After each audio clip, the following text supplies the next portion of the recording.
বাবা এসে গেছে, বাবা এসে গেছে। বাবা দাদির কাছ থেকে কি এনেছো? ছোটু দাদি তোমাদের জন্য টিফিন দিয়েছে আর আমি তোমাদের জন্য অ্যাপেল এনেছি। চলো বাবা আমরা একসাথে খাই। এই একটা অ্যাপেল তুমি খাও আর এই একটা অ্যাপেল তুমি খাও আর বাকিটা আমি খেয়ে নিই। তো বাবা ভেতরে চলো না, খাবার খাবে না নাকি? না চুটকি, আমার তোমার দাদির হাতের খাবার পছন্দ না, সেই জন্য আমি আমার জন্য অ্যাপেল এনেছি। তোমরা এই অ্যাপেল খাও, ততক্ষণ আমি এই খাবারটা কোনো গরিবকে দিয়ে আসি। এই নাও বাবা, এই অ্যাপেল তুমি রেখে দাও। এই নাও বাবা, আমার অ্যাপেলটাও তুমি রাখো।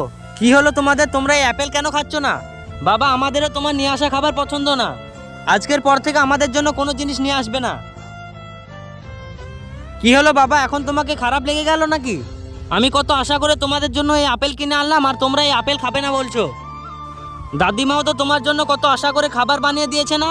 তাহলে ওনাকে কত খারাপ লাগে যে তুমি ওনার হাতের তৈরি খাবার খাও না। নিজের মেয়ের কথা শুনে লোকটি নিজের ভুল বুঝতে পারে। সরি চুটকি, চলো আমরা সবাই একসাথে দাদিমার সঙ্গে খাবার খাবো। এই বলে লোকটি তার ছেলে মেয়েকে নিয়ে খাবার খেতে চলে যায়।